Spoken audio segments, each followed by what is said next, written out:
DJ Vlad had Dr. Umar Johnson's arch nemesis, Tariq Nasheed, on his podcast. And during the podcast, Tariq Nasheed finally gets his revenge on Umar Johnson. There's been a lot of very creative stories about the school. At first, it was built, but not open yet. And then when some kids broke in, I guess, like, stole some books or messed something up. And then his bank accounts were frozen. And then I guess now the school is being auctioned off. By Delaware.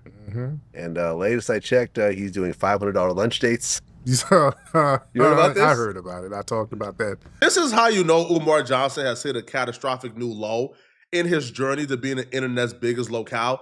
See, there was a point in time where this conversation with Tariq Nasheed and Vlad TV about Umar Johnson wouldn't happen on camera. It would happen behind the scene. See, Umar Johnson has value, at least to a platform. He has an ability to bring views. And when you talk about the industry, that ability to bring you views buys you a lot of time and a lot of grace. There was a time where platforms would placate to Umar Johnson and not really call him out or discuss him in hopes that he would come to their platform, and give them an interview, not just Vlad, but other platforms, right? It has gotten so bad with Umar Johnson, he has hit a new low, that platforms no longer care about his ability to bring them views. They've did the math in their head and they realize they get more views calling him out and exposing his alleged scamming than they will get just bringing him on the platform. Once you get to that point on the internet, there's no coming back. Listen, look, like, this whole time, me and Omar have had some words back and forth with each other. I mean, over the internet. I'm glad he came in and did an interview once. He didn't want to come back. That's cool. I'm not tripping. I think the idea of what he's doing is great. And I've always said, when that school opens, I'll gladly do an interview with him at that school. And I will publicly apologize, for questioning whether the school's going to open. But I don't get the impression the school's ever going to open. Listen, when he was talking about that school about a decade ago, I was for it. I donated to it. Whenever Umar Johnson responds back to valid criticism, his first and only response is, these are struggle streamers. Peace to Pan-African. Peace to Pan-African. Peace to Pan-African. We are not responding back to struggle streamers. These are not donators. These are not donators. These are not donators. Right? That's his go-to, is because people didn't donate to the school or because people didn't contribute to something that they believe is a scam, then they don't have any right to critique it until they donate their money to what they believe is a scam. In this regard, Tariq Nasheed donated to Umar Johnson's school. He was there from the very beginning. So when it comes to Tariq Nasheed, according to Umar Johnson, his opinion will be more valid.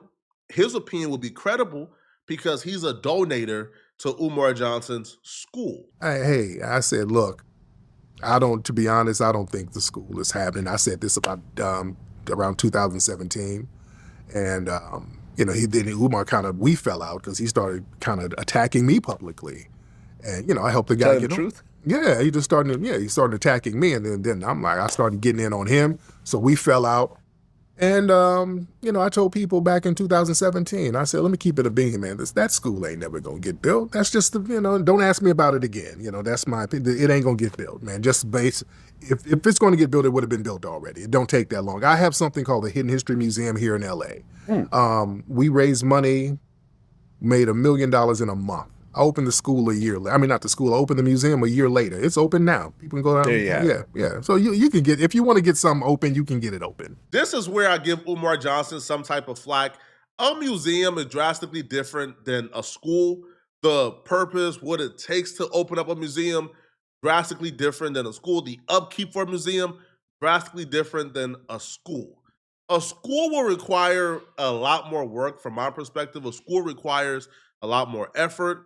I think more expensive. When you talk about a school curriculum, you got students, you got permits, you got health codes, you got a bus, you got teachers to. If you're running a full staff, let's say the average teacher makes $40,000 a year. That's on the low end, right? You have multiple teachers that teach multiple subjects, I would imagine. So let's just say for a school that's at the very bottom, a very, very, very, very, very small school, you got, let's say, 15 teachers. That off the rip is probably going to cost you about $750,000 a year in salary. And then you have the lunch ladies, then you have other things, the bus drivers.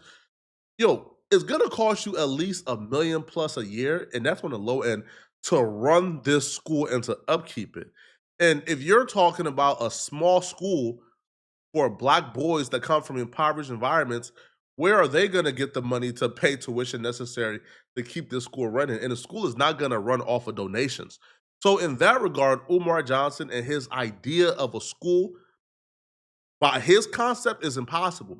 Now, if Umar Johnson wants to take the Randall route, right, or the Q Butter route, which is, they have smaller alternative versions of a school that's able to run, he could do that. He could start an online curriculum today and then have the FDMG school building as like an after-school program where whoever is in town could come there and learn. He could do it that way, but he doesn't want to do it that way, which is why we now have to ask ourselves, there are avenues and vehicles for you to make this happen. It won't be your perfect idea, but it will be something where people will have a tangible product to continue to pour in. If they don't have it, they're not going to pour into it. Now, Tariq, now this is where I kind of shut up and listen.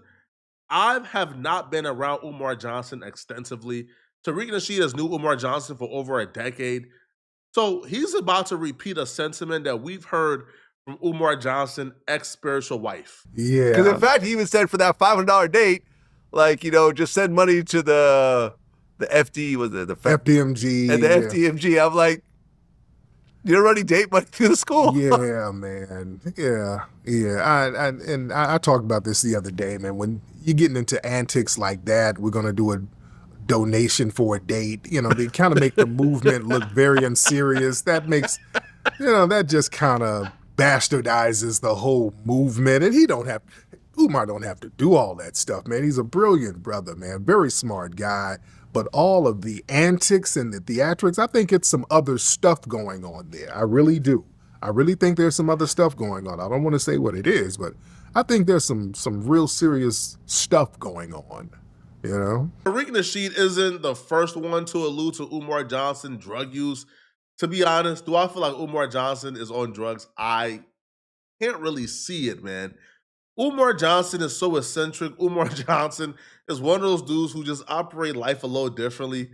He's already on a natural high. If you pair that up with drugs, I can't even imagine the type of person that we would get in Umar Johnson.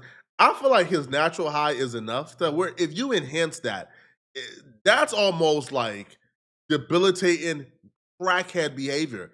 I don't feel like Umar Johnson is at a point where he's a debilitating crackhead just yet.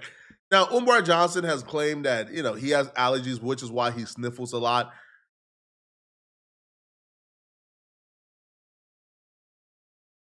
I want to give Umar the benefit of the doubt, man. His ex-spiritual wife will claim that Umar Johnson will leave the house one way. He will leave the house great, feeling good, behaving one way, and then come back completely disheveled, looking like a maniac. Listen, Umar, I know you watch these interviews because I remember I had Ari Spears on my show, right? We were talking about Umar and the whole bunny hopping situation. And Aries, of course, he's a comedian. I saw that. He said, "I will have sex with a white woman on top of Dr. Umar Johnson." And Umar posted it on his Instagram and said, "Why do these black entertainers go on this white man's show and embarrass themselves?" I don't think he was embarrassing himself. I think he was cracking jokes on it. I thought it was a funny joke. He's a comedian. Honestly, Umar, I know you're going to watch this, right? Because you seem to watch a lot of my stuff. Just come forward and say, listen, I sincerely tried to open it. I tried for years, but this was a bigger undertaking that I was able to do on my own. I didn't want to partner up with anyone that could have potentially, made this happen. And I'm sorry. For everyone that donated, I can't pay you back, but I'm sorry. I'm sorry, and I will try to do better in the future. Vlad is giving these people too much credit, bro. Vlad, trust me, bro. Right? It wouldn't even take something heartfelt or genuine. It wouldn't even take that. If Umar Johnson would have allowed the school to go up for auction like he initially planned to before the internet kind of ruined it or called it out before it happened, if he would have did that, we wouldn't be talking about the school today. That's how fast people move on. That's how quick people attention spans is. I promise you, bruh. Don't get fooled don't get fooled into thinking that this is gonna be some type of monumental story, right? When the scam finally unravels, it's gonna be how we told you so, and then we're gonna move on. People forgot that Balenciaga did probably the most despicable thing we can ever think of, right? Like, we sit here and we talk about things like Epstein and we claim that that's important to us, but yet we said, bro, we gonna boycott Balenciaga. We forgot about that boycott, bro, by their next drop. Umar Johnson don't need to come clean, bro. Again, it'll be nice if he come clean, but all Umar has to do, bro, just let the school go up for auction, blame the white man, and trust me, there are people dumb enough to still donate again for the second school. I think it'll be a little embarrassing, but I think at least people will appreciate the honesty. There's lots of projects that fell through that never came forward, you know? Right. Do you think he'll ever do that, though? No, never. No? No, hell no. Umar's going to keep this thing going. I was abducted by aliens, brothers and sisters. I was abducted by aliens. The aliens, you got to say it 3 times. I was abducted by aliens. I was abducted by aliens, my African brothers and sisters. And they did an anal probe on me. And I got to get a prostate exam, and all the money from the school, my brother has to go into the prostate exam. Oh, okay. Man, come on, brother. The anal probe wiped me out. Hell, man, just keep it a buck with people. Just do it. It's not that hard to do. Just if you're gonna do it, just do it. That's it. He can't come clean because in his mind, he's at war with the critics. Instead of him being at war with the message, he's at war with the critics. He believed that the YouTubers like myself or others who are covering him and making videos about him, he truly believes that he has to prove us wrong, which is not the case at all, right? Trust me, bruh. There was a time about like 2-3 weeks ago where there was 1,000 different videos about Umar Johnson. YouTubers were making videos every day about Umar Johnson when the news was hot. Umar Johnson went ghost for about a week. Those videos ceased.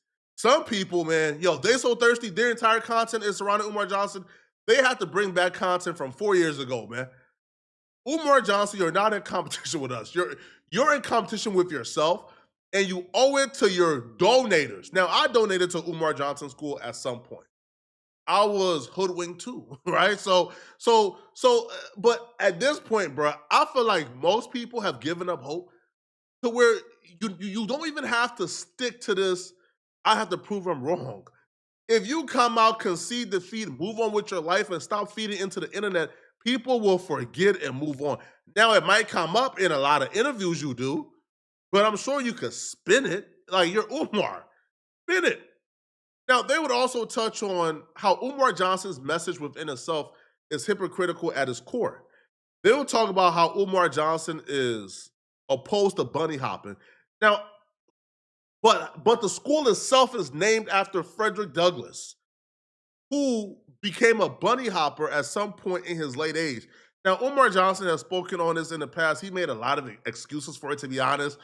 But my thing has always been, if you wouldn't give an excuse to Shannon Sharp, if you won't give an excuse to anybody else, then why do you give an excuse to Frederick Douglass for bunny hopping? The whole thing about bunny hopping and the interracial relationship, this is someone who has interracial kids. Mm-hmm. Look, I mean, at one point, interracial marriage was illegal. Mm-hmm. Like, literally, it was a Loving versus something. Yeah, Loving versus the state of Virginia. Versus the state of Indiana, exactly. Like, it was literally illegal at one point.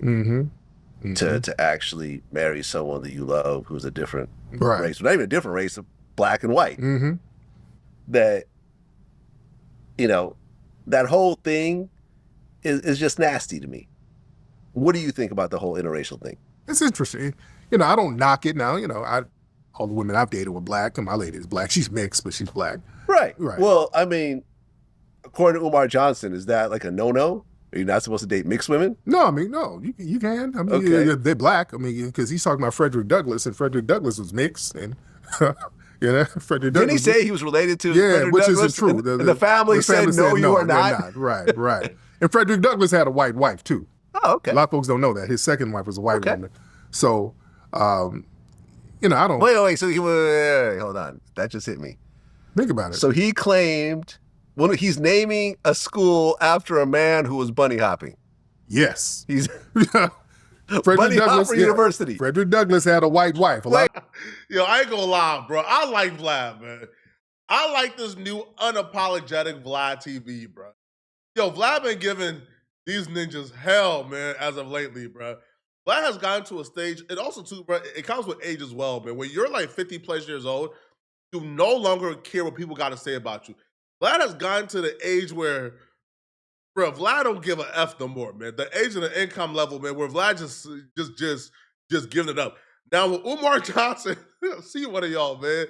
Calling that man's school bunny hopping is probably gonna come with consequences, all right? Naming a man's school bunny hopping university.